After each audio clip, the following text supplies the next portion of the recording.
I'd like to welcome you into another edition of Our Voices, a community conversation where we have to talk about our culture, we talk about the things that make our culture what it is, and we celebrate the stories and experiences that highlight who we are individually and who we are as an organization. I'm joined by several extraordinary colleagues from around the world to have a conversation in celebration and in honor of Pride Month. So with that, why don't we get to know our members and learn a little bit about who they are, what they do, and perhaps what Pride Month represents for them and how they find meaning in it personally. So Becky, I'd like to start with you. If you could tell us a little bit about just who you are, your background, that might give us a little more insight. Yes, so hi everyone, I'm Becky Douglas. I live in the UK. I've worked for Quest Global now for 2 years. And I am a DAFA, which is a Delivery Assurance Field Representative in Aerospace and Defence. I'm a lesbian. I go by the pronouns she, her, and I have been married to my wife for 4 years now. What Pride Month means to me is a chance to go out and mix with loads of different people, and it's about sort of representing and standing up for who we are without judgment. Thanks, Beck. Frank, it looks like you're ready to go. Why don't you tell us a little bit about yourself? Absolutely. So I'm Frank Noyola. I've been with Quest Global for about 9 years. I'm based out of Cincinnati, Ohio in the US. My current role is I work or handle the internal communications for the organization. I identify as gay. My pronouns are he, him, and I've been with my current partner for, I think it's going on 7 years. I'm sure if you ask him, he might give you a different answer. None of us really count the years, but yeah, somewhere around that time frame. And Pride for me is it's a really interesting celebration for me because it's a place where it doesn't matter where you come from, who you are, what you look like. It's really a celebration of belonging. So it's just a place where you can be who you are and there's a space for you. That's wonderful, Frank. I really like that message of, being embraced for who you are. Mm-hmm. So Miguel, last but certainly not least, maybe a little bit about your background as well. Hello everyone, I am Miguel Tarin. I am from Seville, Spain. I am building engineer, but I'm working for aircraft industry since I think 2015, 6 years from now. Mm-hmm.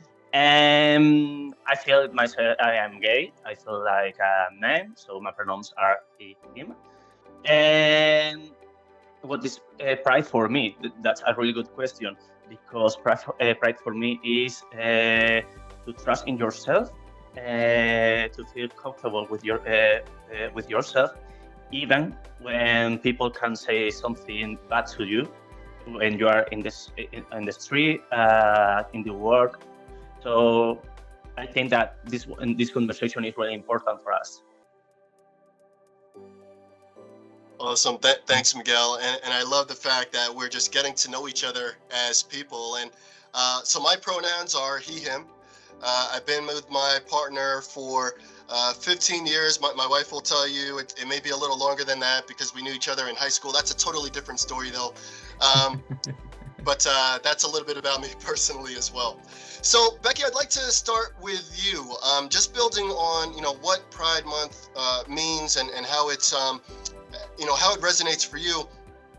Whether one identifies as a member of the LGBTQ plus community or not, why does taking time to celebrate recognitions like Pride Month matter to us all? Well, so, for me, there's obviously, I've learned and understood the long-term histories surrounding Pride Month, why it was initially started, why it was initially done, and even growing up, I've grown up with my mum's in a same-sex relationship, and they've been together 26 years, but still even to this day, they've never been to a gay pride event. because they are still part of a different generation where they've not grown up around that, so they don't know it. So ultimately, until recently, it wasn't something I'd grown up and experienced much either. But since I started going, it has opened my eyes, it's opened my mind to people of all different walks of life. And it brings me nothing but joy to see that happening and to see how happy and comfortable people are when they are around that environment. Awesome. Thank you, Becky. And I think, you know, that's such a big part of it is in, you know, being welcoming, and people should feel comfortable in their own skin, right? And there's space for everyone. So I love that message. You know, Frank, maybe, and just to kind of build on what Becky said, just would welcome your perspective when you think about our culture at Quest Global and the fact that we pride ourselves on having an inclusive culture. Why does having an inclusive culture matter, where everyone has space at the table to be appreciated, heard, valued? Why does that even matter when we talk about culture more broadly? It matters in many different ways. I mean, the most basic, obvious answer is it matters because diversity within humanity is important, and not all of us are built the same way or made the same way. So the easy one is just that's important. But I think if you dig deeper and take out some layers there, I think what can be changing and like moving the needle forward is bringing different, making a workplace or a culture of inclusivity can really bring out the best of all of us, because when we're surrounded by something that's not like us is where I believe we really flourish, because we bring out the best of us, because that's the persona, the person who we want to like show off, right? When we're surrounded by everybody who's the same, everything is equal. And when we're surrounded around differences and something that really challenges, I think we really bring out the best of us in all of those situations. So when we're able to build a culture where it's inclusive of different values, different backgrounds, different ethnicities, different gender identifications, it really helps us to really have a more holistic view of a situation. I know none of us are like new to this, but like in a lot of leadership teachings or techniques, and a lot of it is really bringing diverse perspectives. This is what makes a more stronger team. And I think that simple idea that works really well within teams can easily be put into like human being cultures, right? Like just this conversation in by itself, it's quite interesting because we have people from different backgrounds that look completely different and also representing completely different cultures and countries. So I just think it makes the environment more interesting, beautiful. You bring out just different perspectives, and different perspectives are always good. It's never a bad thing.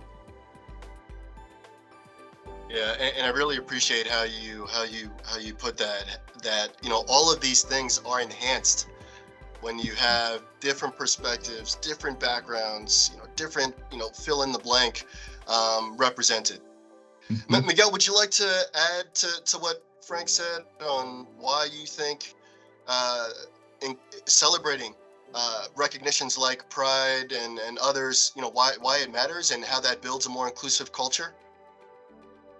Well, I think that Frank explained it too well, that maybe I think that it is important, because even today, when I think this week, a football player from Seville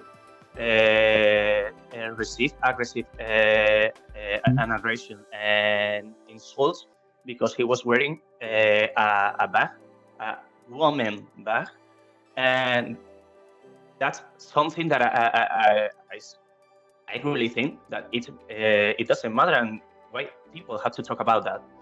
And if we take this point and we go to the work office, everybody talk to everybody when they are wearing something that is special or is not a blue suit or a shirt, So I think that it's really important to celebrate the pride and to explain to people that everybody can be who they want to be.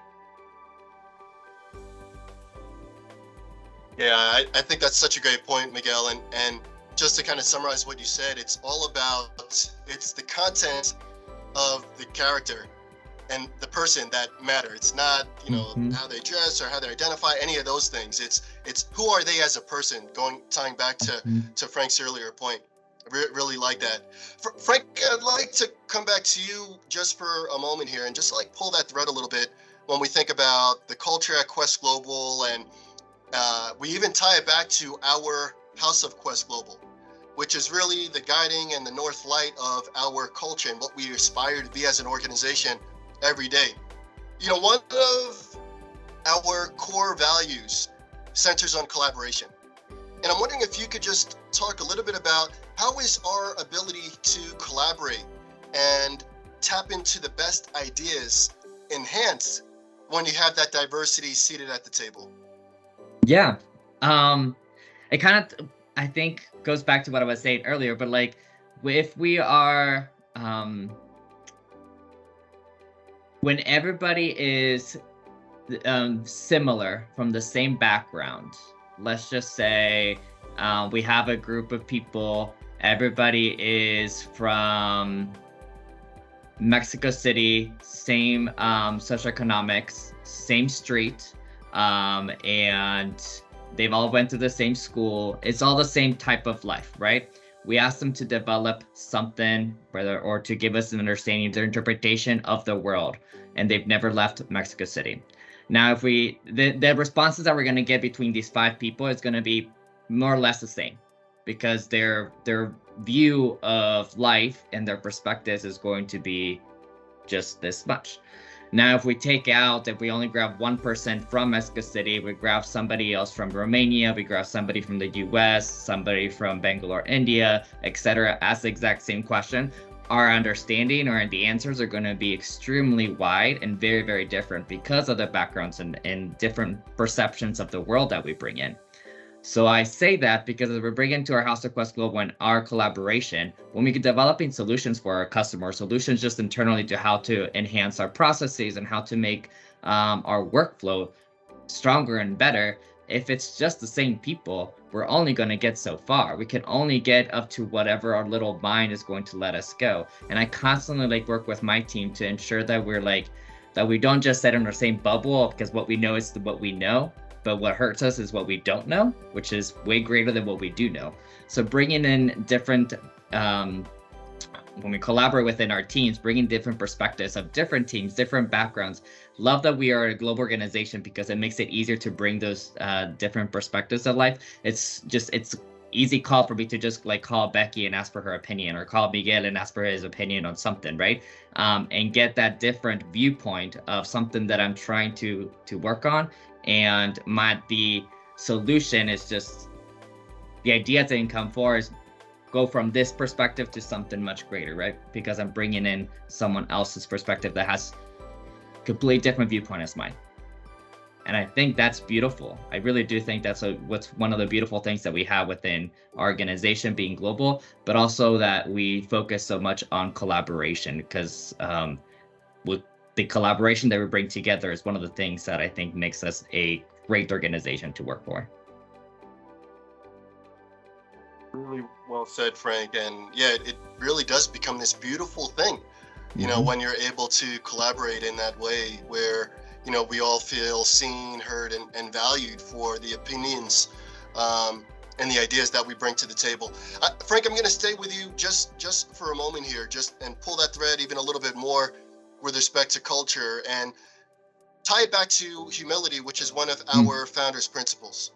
And humility really is all about openly accepting our failures, mistakes, and sharing them for the betterment of all of us, so that we all get better by those learnings.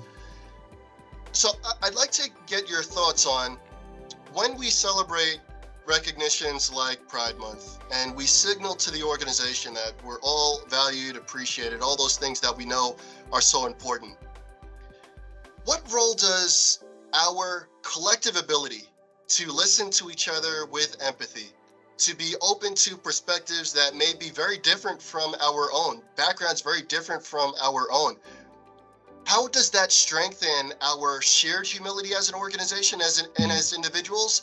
And then also, just to build on the earlier question, how does that also create space for the best ideas in the organization to surface? Humility it can be rough, because humility requires vulnerability and requires to want to just, as you said, accept that either you did something wrong, but also you could be really great at something, and being humble is more powerful than just being like, oh, look at me, I'm so amazing, right? And that is something that I think we strive as an organization to make sure that we remain humble. I mean, one of our messaging is that we are humble geniuses, right? Which I do strongly believe. I've met some incredible people in this organization that are way too smart, and it's amazing that the things that they can do. But to your point, having a culture that embraces humility and brings in empathy of where we're coming, what is our background, I do believe that it allows, if there's empathy and humility in the room, it allows for people to be willing to open up and share their perspectives, their ideas, whether they be good or bad, right? And to go back to having, I think humility and collaboration kind of come hand in hand. In order to get great collaboration, one needs to be able to feel safe and a space to be able to share their ideas. Not everybody is strong-willed, just going to come up and just share their viewpoint easily. Some people need to ensure that they have a safe place. And that comes with humility. And it comes from not just tops down, but it is also from bottoms up. Like, everybody plays a big part into being a humble organization. And it starts within, and allowing a space for myself to be okay with not having all the answers, to being okay to say, ooh, I was wrong, or you know what, room for improvement, right? There's always room for growth, and also to allow for like my team members, my colleagues to be okay to share their expressions and not be like, no, that's a terrible idea, next. But to be like, okay, I see where you're coming from, let's explore that a little bit more. Let's see, maybe there's a nugget there that they combined with someone else's idea, it can create an even better solution. That's my perspective. That's awesome, Frank. And I really like how you put that. And again, all of these things that you talked about are just enhanced when we feel and we feel included, and the environment reinforces that. So terrific points. You know, so we've all, I'm sure if we reflect on our individual journeys, I'm sure we've all had moments where we felt excluded or othered, or perhaps just not all that welcome, right? And Becky, I'd like to come to you on this one, and then Miguel, would love for you to chime in as well. What advice would you offer to all of us, all of our participants who perhaps are well-intentioned, but also have and carry with them, which we all do, some measure of unconscious bias, right? So we're not even aware of the things we're not aware of.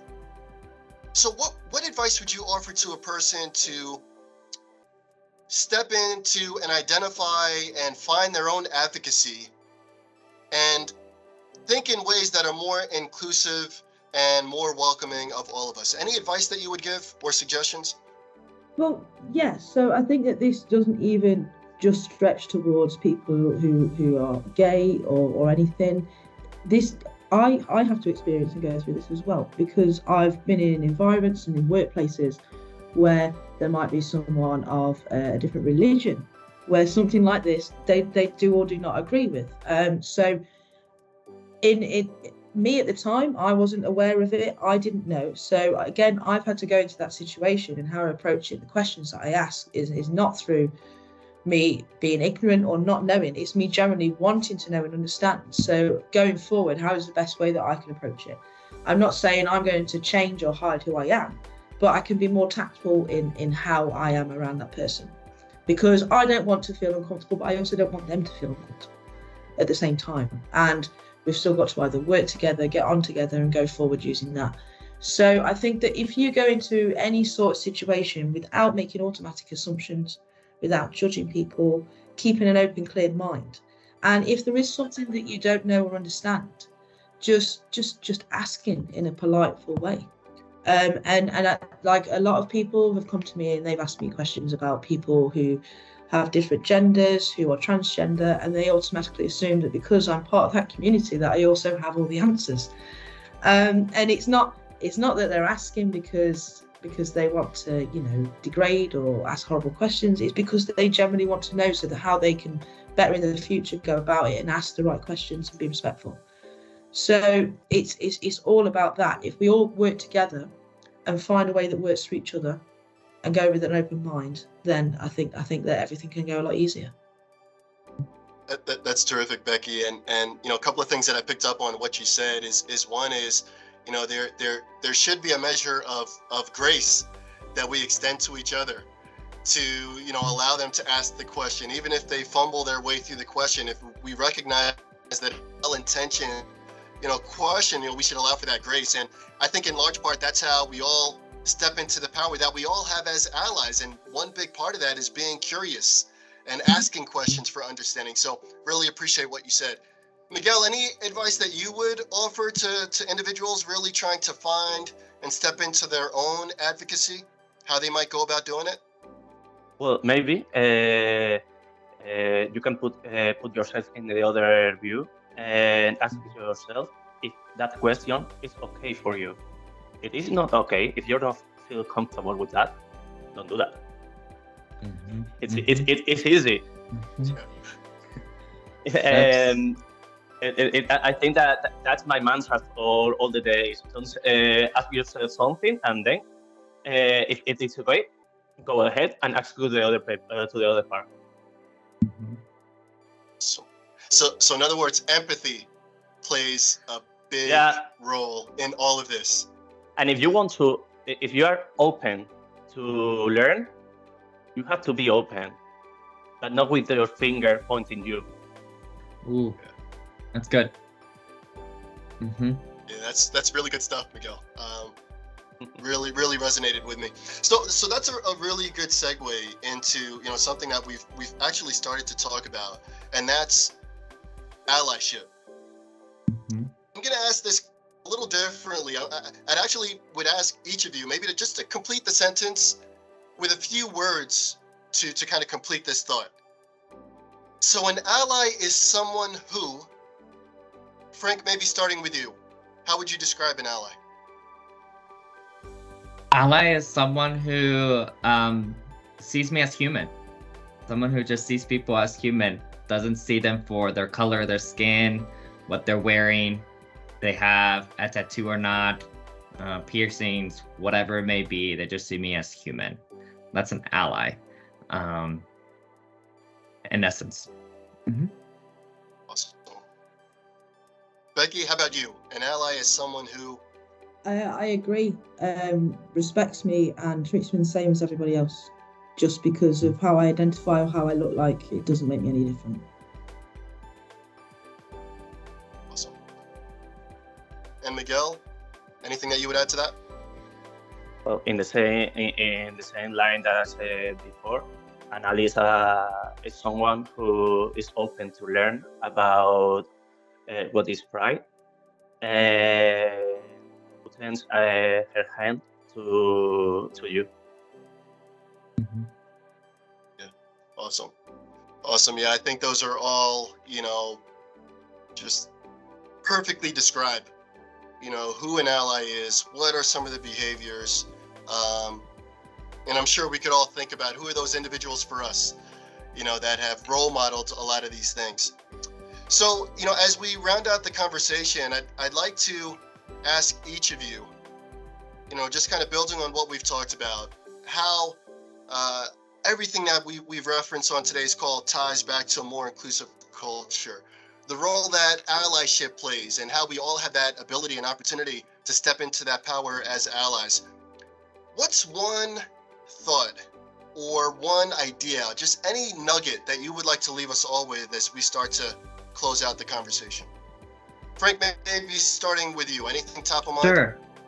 I guess from what I'm thinking is something that if I was listening to this, what could be like an actionable takeaway, right? And something really simple that came to my mind is gender neutral language goes a long way. So instead of saying hi guys in a meeting, saying hi team or hi folks. It's inclusive, and it doesn't specifically talk about gender that is on your team. So you just never know who you're speaking with within your team, or if you're speaking to a broader audience, how they identify. In many of our countries, it's just normal to speak in male terminology. And I think we need to kind of take a step back and speak on more gender neutral terminology. Thanks, Frank. I like how you put it, like making it actionable. So, Becky, how about you? What's one thing that you'd like to leave us all with? So I'd say along the same lines. Definitely, I agree with Frank. I think there's a lot more that everyone can do to make everyone feel more inclusive and more welcome. I think that sometimes we maybe need to recognise and realise that there might be someone there who is quiet or doesn't speak up or say things. And that sometimes there might be a reason for that, or they might just be a shy person. But until you have that conversation, you're not going to know. So don't be afraid to have that conversation. If there is something that someone wants to ask me about who I am or anything like that, if you ask in the right way, I'll respond to you in the right way. There's always that. So if anyone needs to know anything, there is no harm in asking. Yeah, and I think a lot of what you said, it's rooted in respect. Mm-hmm. Right, so that's terrific. Miguel, any closing thoughts for you? Yes, only that it's okay to be yourself. Be proud of you, and pride is not only what you can see in the television. Pride is everything all the day. You are collaborating with the pride with the small things. I like that. Me too. Yeah, and on that note, I don't know if there's anything I could add to it, right? It's the small things that we all do that lead to something much bigger, something much more inclusive. So on that note, I'd like to thank you, Becky, Miguel, Frank, for being vulnerable and sharing with us a bit of your backstories and helping to educate us all on things that we can do to create a more inclusive space where we all feel welcome, we all feel like we belong. So on that note, I'd like to wish all of our participants, everyone who's joined and listened in to today's conversation, happy Pride Month. And again, thank you to all of you for participating. Thanks so much. Thank you very much. To all you. Thanks, Bye. everyone.